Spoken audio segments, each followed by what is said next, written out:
에스라 3장 8절에서 13절까지 우리 한 절씩 교독하도록 하겠습니다.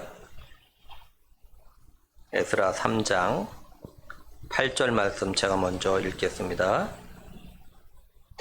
예루살렘에 있는 하나님의 성전에 이른 지 2년 둘째 달에 스알델의 아들 수룹바벨과 요사닥의 아들 예수아와 다른 형제 제사장들과 레위 사람들과 무릇 사로잡혔다가 예루살렘에 돌아온 자들이 공사를 시작하고 20세 이상의 레위 사람을 세워 여호와의 성전 공사를 감독하게 하며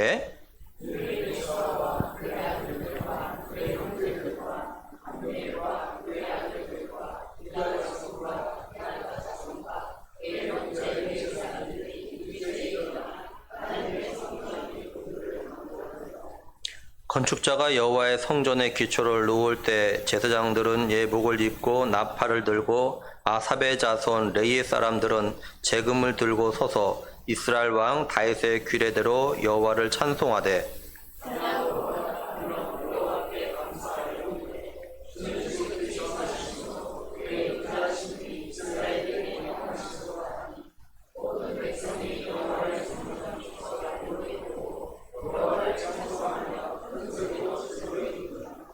제사장들과 레위 사람들과 나아가 많은 족장들은 첫 성전을 보았으므로 이제 이 성전의 기초가 놓임을 보고 대성통곡하였으나 여러 사람은 기쁨으로 크게 함성을 지르니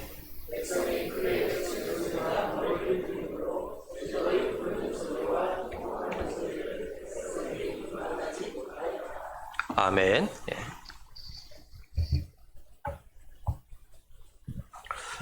하나님께서 자신의 택한 백성들의 구원 계획을 이제 말씀하신 대로 유다 백성들이 바벨론 포로 끌려간 지 70년이 되었을 때 고레스와 유다 백성들의 마음을 갖다 감동시키셨죠.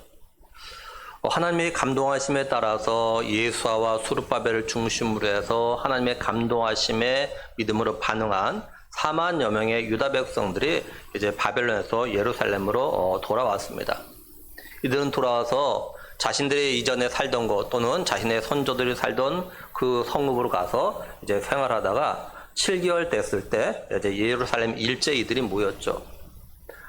이들이 예루살렘에 모여서 한 것이 뭐냐면은 하나님께 무너진 하나님의 제단을 쌓고 번제를 드리고 그다음에 초막절을 갖다 지켰습니다. 한마디로 허물어지고 깨어진 하나님과의 관계 회복을 위해서 모세의 율법에 기록된 대로 제단을 쌓고 상번제와 또한 이렇게 번제를 갖다 드렸던 거죠. 오늘 우리로 말하면 하나님께 예배의 삶을 갖다가 이제 제대로 한번 살아보자 이런 것 갖다 시작했다는 겁니다.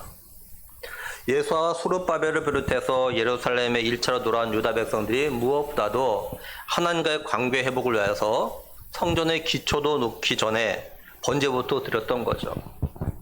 그 후에 유다 백성들은 이제 성전에 필요한 것을 갖다가 이제 모으기 시작했습니다. 그러면 예수와 수룹바벨을 비롯한 유다 백성들이 하나님의 성전을 재건하기 위해서 필요한 어떤 재료라든지 사람을 모으는데 시간이 얼마나 걸렸을까요? 오늘 말씀 8절을 보면은 예루살렘에 있는 하나님의 성전에 이른 지 2년 둘째 달에 스알델의 아들 수룹바벨과 요사닥의 아들 예수아와 다른 형제 제사장들과 레위 사람들과 무릇 사로잡혔다가 예루살렘에 돌아온 자들이 공사를 시작하고 20세 이상의 레위 사람들을 세워 여호와의 성전 공사를 감독하게 하며 이렇게 말씀을 해요. 말씀을 잘 보면요, 유다 백성들이 하나님의 성전이 있는 예루살렘에 돌아온 지 2년 둘째 달이다 이렇게 말씀을 하고 있죠. 그러니까 바벨론에서 예루살렘에 돌아온 유다 백성들이 각자 성읍에 살다가 7째 달에 예루살렘에 일제 모여가지고 번제와 초막절을 갖다가 지낸 후에 성전 재건에 필요한 것들 갖다가 모으기 시작한 지 7개월이 된 때를 갖다가 이야기하는 겁니다. 팔레스타인에서는 초막절이 지나면 우기가 시작된다고 합니다. 혹시 우리 그 이스라엘 갔을 때 우리가 요르단에서 이스라엘로 넘어올 때 요르단의 그 선교사님인 강덕 선교사님이 그런 이야기에서 차 타고 오는데 이스라엘에서 전화가 왔어요. 유병성 선교사님 목사님이 그죠? 지금 이스라엘에 비가 온다고 아주 신나가지고 전화를 했어요. 혹시 그 이야기 전해준 적 기억나시나 모르겠습니다. 그러니까 이제 필요해서 이제 이제 우기가 그때 말씀드리면 우리가 갔을 그 즈음에서 이제 초막절이 이스라엘에서 시작되는데 우리는 초막절을 미처 보지 못하고 왔어요. 근데 이제 초막절 전문해가지고 비가 이제 오기 시작하는 우기가 시작되어지는 그런 때입니다 이게. 그러니까 비가 이제 오면 우기가 되어지면 이게 뭘 말하는 거냐면 성전 건축에 필요한 재료를 갖다가 모으는 것도 힘들지만, 그죠? 이 공사하는 과정도 이제 힘들어지는 거죠. 뭐 쉽게 예를 들어 말하면 장마철에 어떤 공사를 해도 외벽에 바깥에서 건물 안에서 공사하는 거는 뭐 그나마 할 수 있겠지만 건물 밖에서 공사하는 것은 쉽지가 않아서 많이 이렇게 일단 중단하지 않습니까? 그죠? 그러니까 성전 재건을 위해서 그 재료를 갖다 모으는 것도 힘들지만 공사하는 것도 힘든 그런 때였다라는 거죠.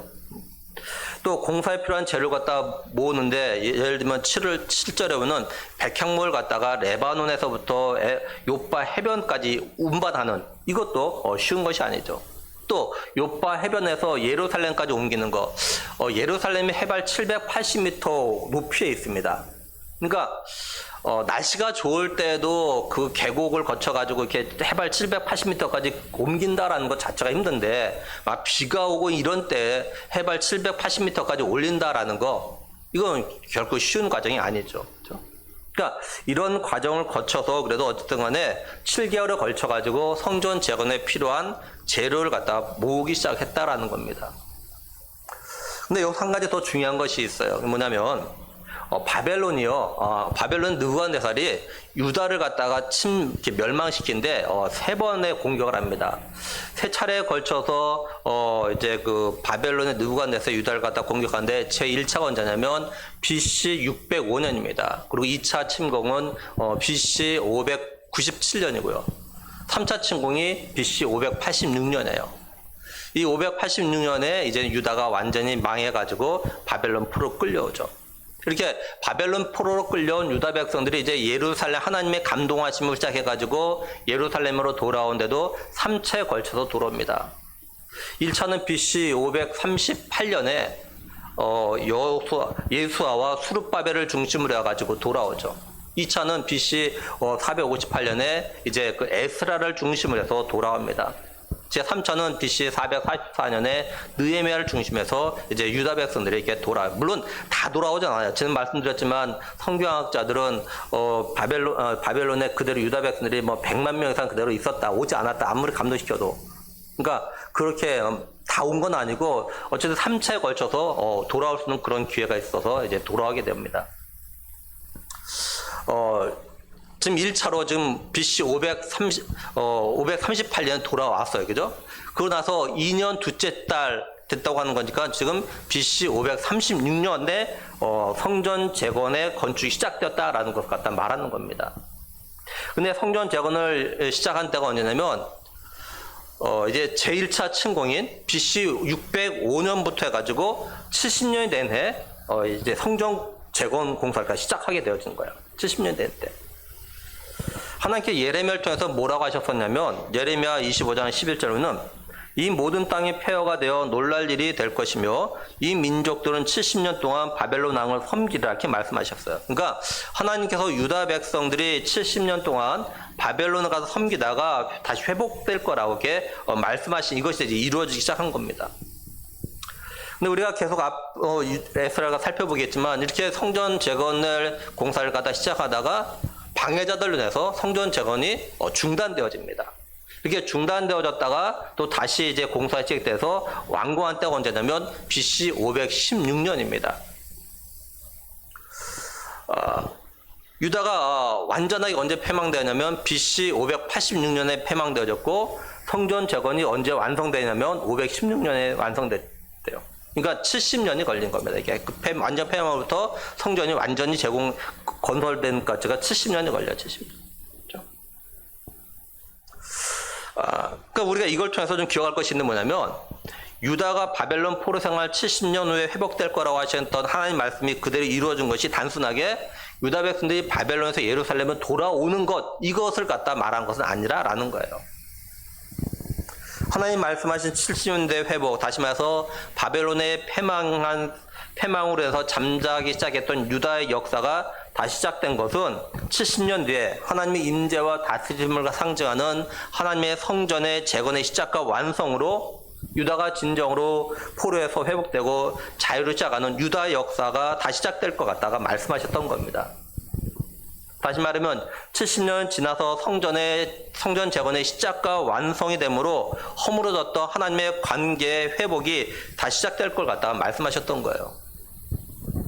그래서 하나님은 고레스의 마음과 유다 백성들의 마음을 갖다 감동시키셔가지고 예루살렘으로 돌아오게 하셨어요. 그러니까 단순하게 예루살렘에 돌아오는 조서를 갖다가 고레스에 하려고 내린 것이 아니라 예루살렘에 돌아와서 하나님의 성전을 재건할 사람도 돌아오라, 이런 조서가 내려졌던 겁니다.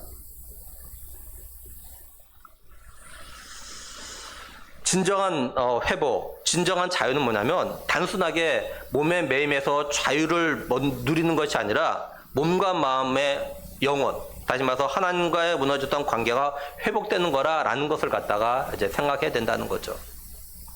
이걸 오늘 우리에게 어떻게 적용해 볼 수 있을까요? 우리 예수 믿는 사람들은요, 자신의 육적인 삶이 편안해졌고 또한 자신의 육적인 삶이 풍요로워졌다고 해서 그게 진정한 자유가 아니라라는 것을 꼭 명심해야 됩니다. 우리 예수 믿는 사람들은 믿음으로 살지 않음으로 인하여서 하나님과의 관계가 깨어지고 허물어졌는데 자신의 육적인 삶이 평안하고 근심 걱정이 없고 하는 일이 형통하다고 해서 진정한 자유가 아닌 겁니다. 세상 사람들은 그것이 자유이고 평안일지 모르지만 우리 예수 믿는 사람은 그것이 아니라라는 거예요.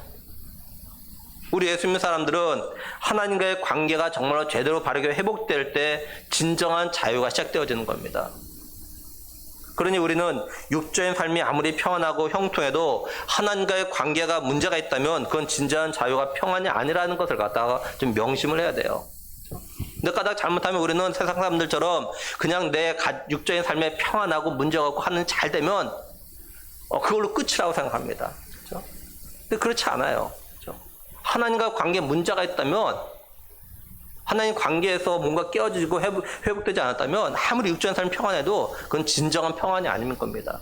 진정한 자유가 아닌 거예요. 그리고 이걸 또 오늘 우리에게 영적으로 어떻게 적용하면 은혜가 될까요? 우리가 교회에 처음 나오기 시작했다고 해서 우리의 영혼이 구원을 받고 영혼이 자유하게 되는 것이 아니라는 겁니다.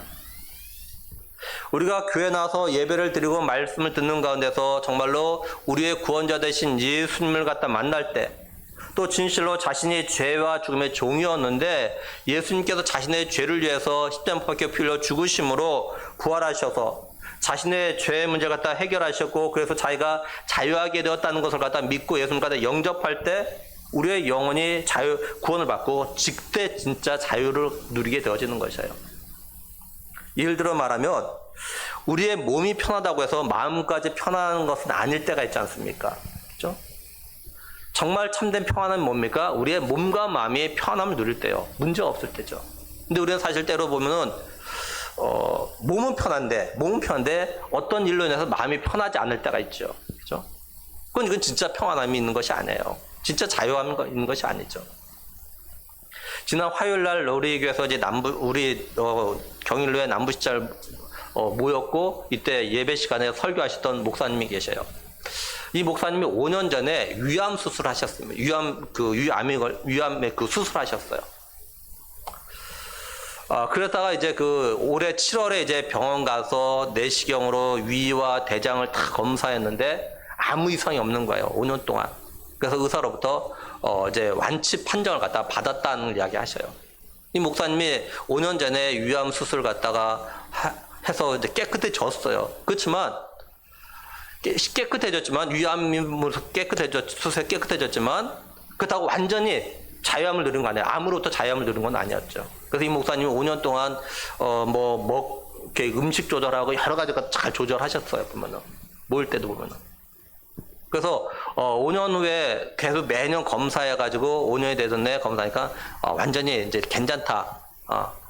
딴 데 퍼지 않았다. 이 의사부터 판정받고 나서 진짜 이제 암에 대한 염려로부터 정말 완전히 자유를 갖다 누리게 되어졌던 거죠. 그렇죠? 우리가 교회에 나와서 예배드리고 기도하고 말씀을 듣는데 이런 신앙 생활하는 것 자체가 죄와 죽음에서 자유한 건 아니라는 겁니다. 물론 우리가 교회 나와서 예배드리고 기도하고 말씀 들으면 마음의 평안과 위로를 갖다 얻을 수는 있지만 그것이 영혼의 구원받아서 자유하게 되는 건 아니에요.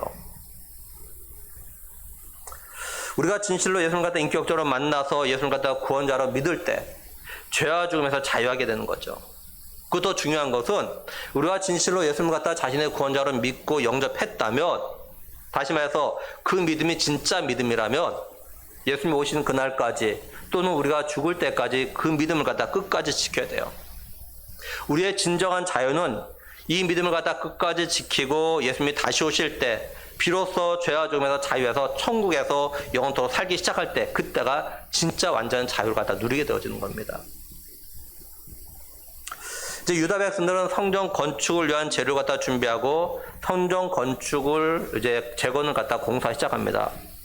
여호수아와 예수아와 수룹바벨을 비롯해서 다른 제사장들과 레위 사람들 그리고 유다 백성들이 이제 성전 건축을 위해서 필요한 재료와 사람을 갖다 모으고 시작을 했죠. 이때 이제 그 20세 이상으로 레위 사람들로 하여금 성전 건축을 하는데 이제 감독으로 세웁니다. 참고로 레위 사람들이 성막과 성전에서 일하는 나이가 이제 이렇게 변하게 되어집니다. 모세 율법에 따르면 레위 사람들은요 30세부터 50세까지 회막과 성전에서 이제 일을 할 수 있는 그런 나이입니다. 그렇게 되어져 있어요, 모세 율법에.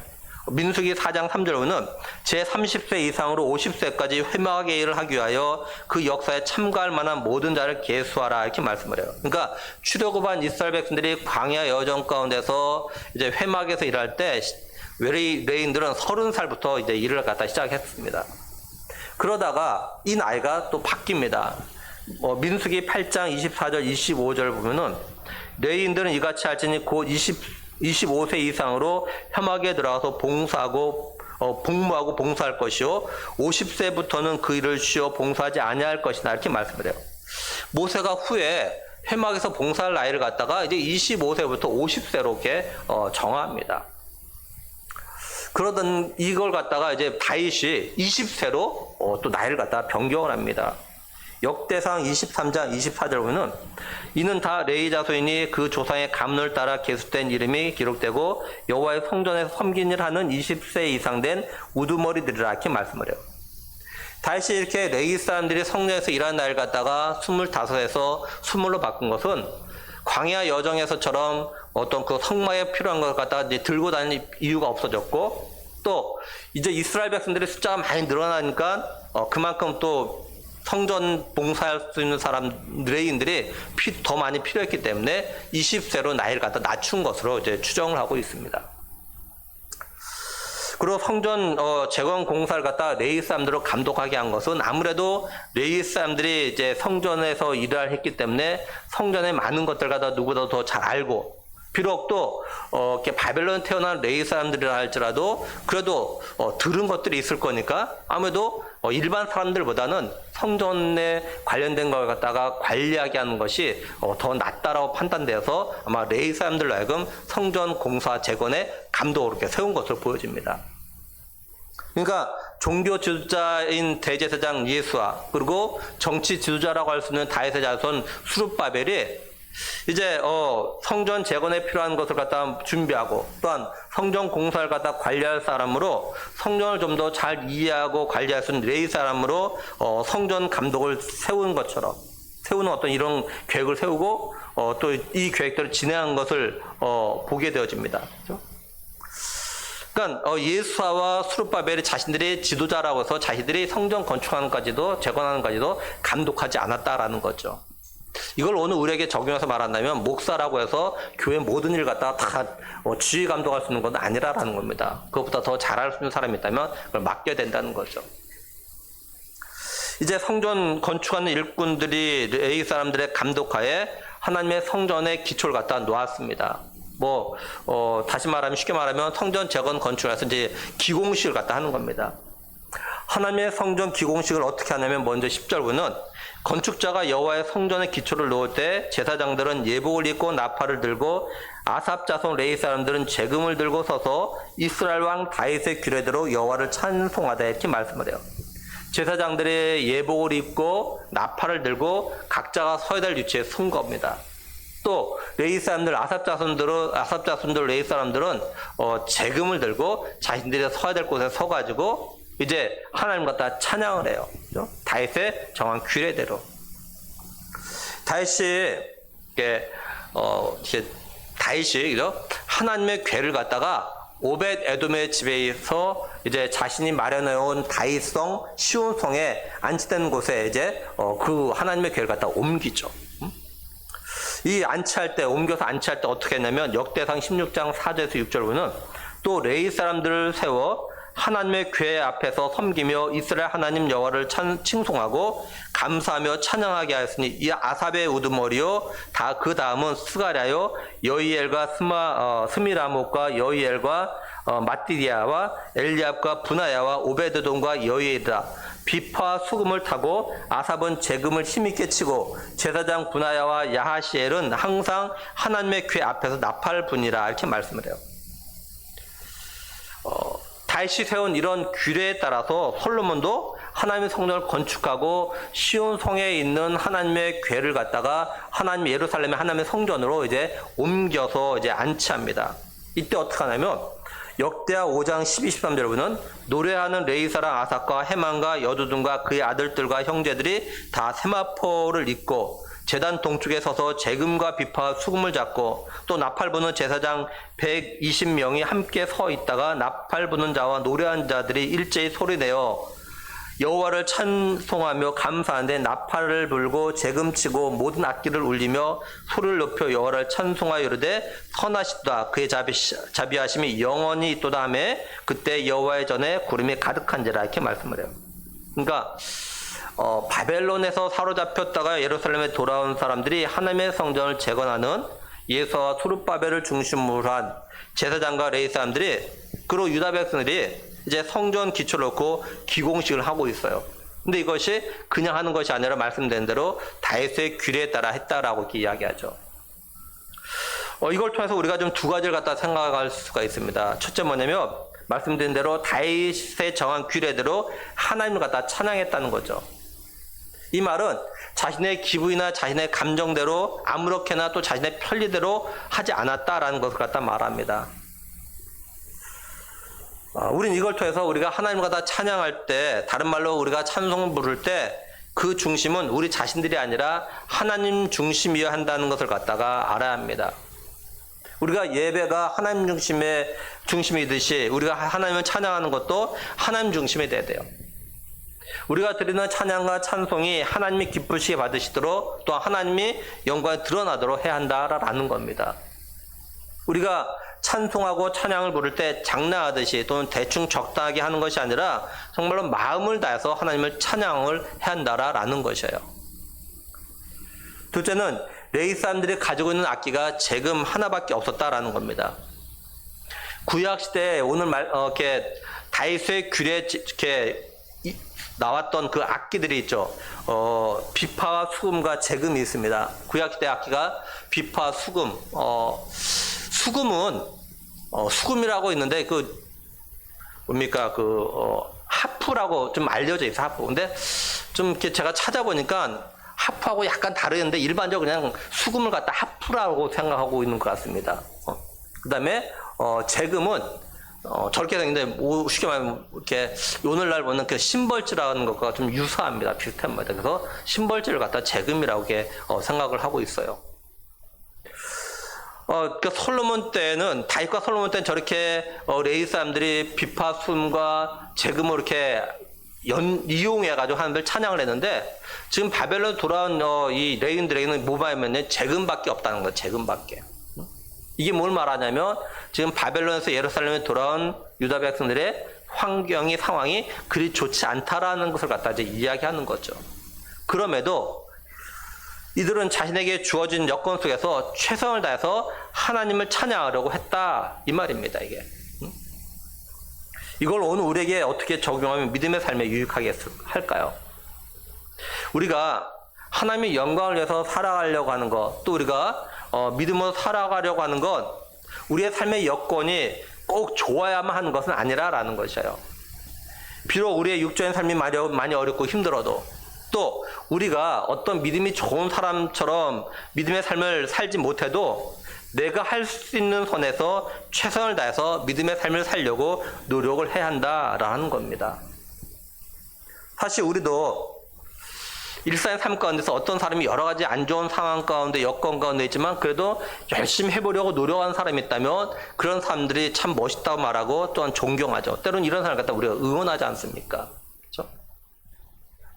하나님도 정말 우리가 하나님께 우리 원하시는 그런 기대의 삶을 갖다 우리가 그만큼 살지 못해도 또 우리가 믿음이 많이 하나님 기대하실 만큼 성장하지 못해도 그래도 내가 믿음으로 살아보려고 몸부림하고 애를 쓰는 거 보시면 하나님도 우리가 다 응원하실 겁니다. 그렇죠?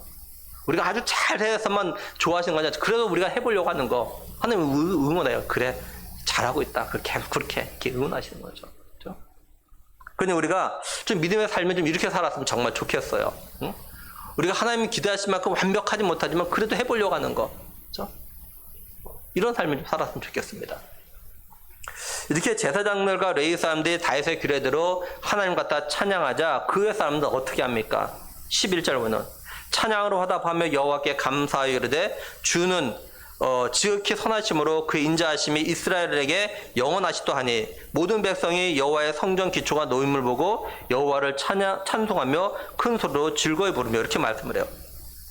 나머지 유다 백성들이 찬양으로 화답했습니다. 여기 화답하다라고 했었던 히브리어는 대답하다, 응답하다 이런 뜻입니다. 그러니까 제사장과 레위 사람들이 악기로 하나님을 찬양하자 나머지 유대의 백성들이 찬양으로 대답을 했다 이런 말이죠. 이걸 오늘 우리에게 적용하면 우리가 주일에 예배를 드릴 때 그죠? 오늘도 우리가 예배 가운데 할렐루야 찬양대가 한편 찬양을 드렸어요. 이 찬양을 들어 우리 성도들이 우리도 찬양으로 화답하면 좋겠지만, 그죠? 우리는 대신에 뭐로 화답하였습니까? 아멘으로 대답했어요. 아멘으로 화답했죠. 아멘이란 뜻은 참으로 그러하다. 정말 그렇게 되기를 바랍니다. 진실로 이런 뜻이에요. 그러니까 우리 성도들이 할렐루야 찬양대 찬양을 듣고 또 온세대 예배 때는 악기로 연주하는 그 연주를 듣고 아멘으로 화답한다는 것은 뭐냐면 지금 찬양대 찬양 또 악기의 연주의 내용이 정말 맞습니다. 그 찬양은 정말 맞는 말입니다. 정말 또 그렇게 되길 원합니다. 이렇게 대답하는 거라는 거예요. 그리고 찬송을 갖다 뭐라고 이야기하냐면 곡조는 기도다 이렇게 이야기하죠.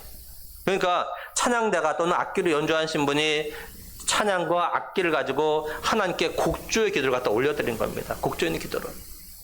우리 성도들은 곡조 있는 기도를 갖다 듣고 그 기도의 내용대로 되기를 원합니다. 이런 마음으로 아멘 이렇게 화답을 해야 한다라는 거예요.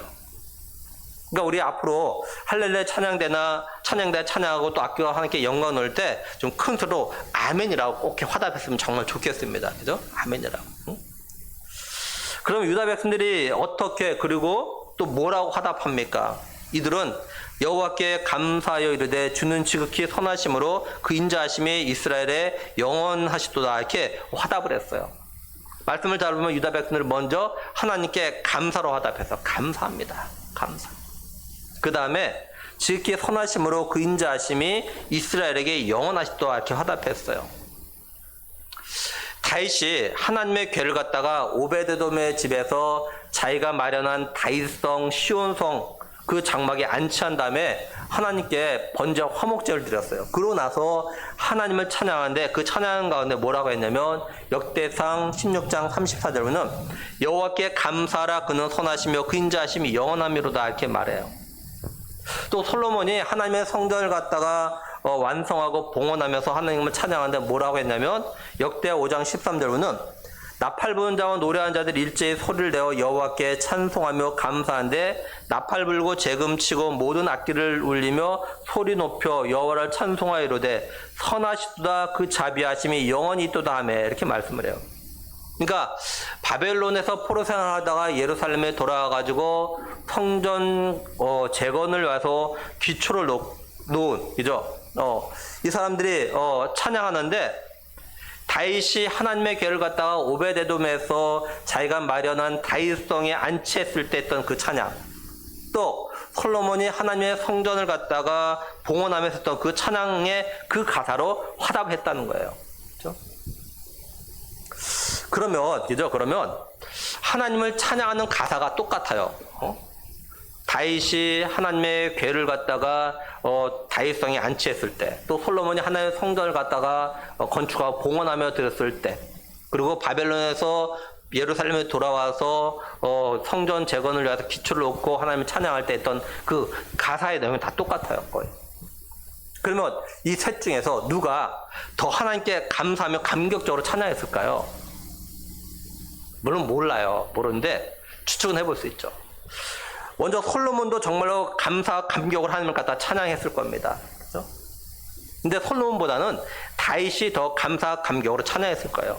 왜냐하면 다윗은요, 하나님의 궤를 갖다가 옮기려고 2번 시도했죠. 처음에는 아비나답의 집에 있는 하나님의 궤를 갖다 옮기기 위해서 수레에 싣고 옮기다가 나곤 타당마당에 이르렀을 때 소가 갑자기 뛰죠. 이때 우사가 하나님의 궤가 떨어질까봐 만졌는데, 떨어지지 않게 만졌는데 거기 우사가 죽고 말죠. 다윗은 이걸 놀라가지고 두려워가지고 하나님의 그 궤를 갖다가 자기 다윗성에 옮기려는 걸 갖다 포기합니다. 그리고 오베데돔의 집으로 옮겨요. 오베데돔의 집에 잘 있다는 소리와 하나님이 오베데돔의 집에 복을 내주셨다는 소리를 듣고 다윗이 용기를 내가지고 다시 오베데돔의 집에서 자기가 안치한 다윗성으로 하나님의 궤를 옮길 시도를 하죠.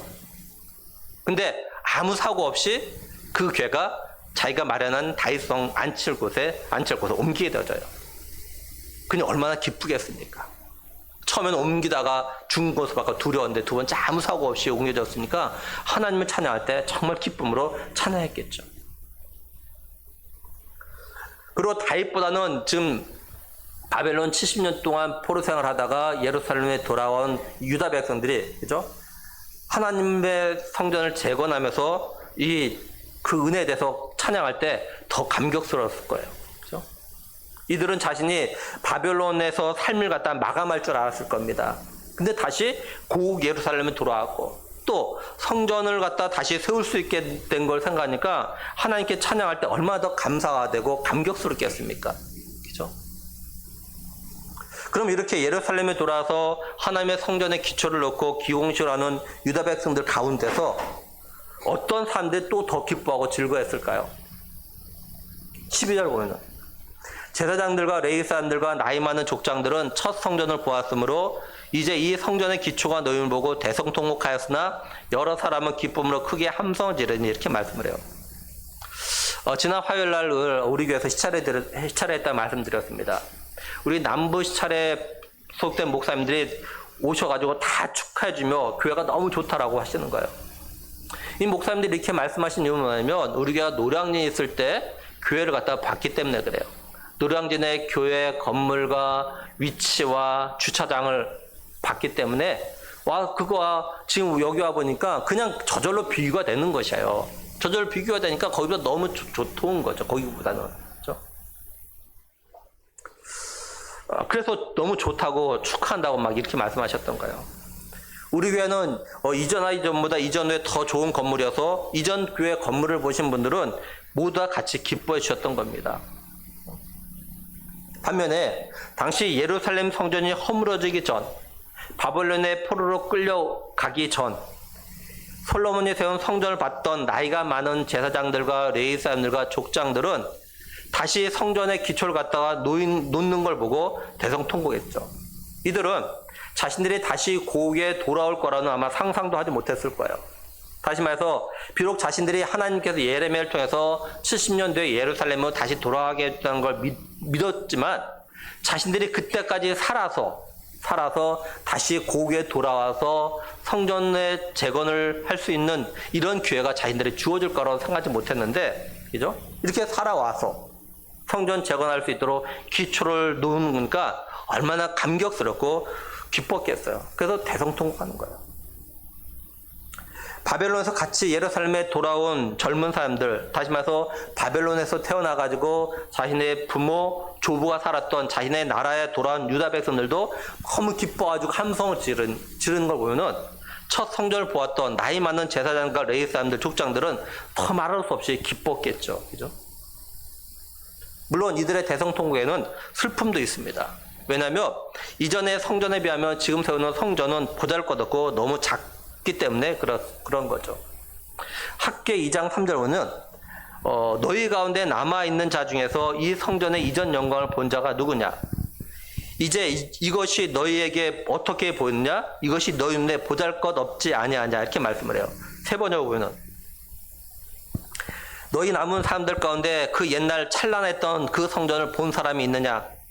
이제 이 성전이 너에게 어떻게 보이느냐? 이것이 너희 눈에 하찮게 보일 것이다. 이렇게 번역했어요.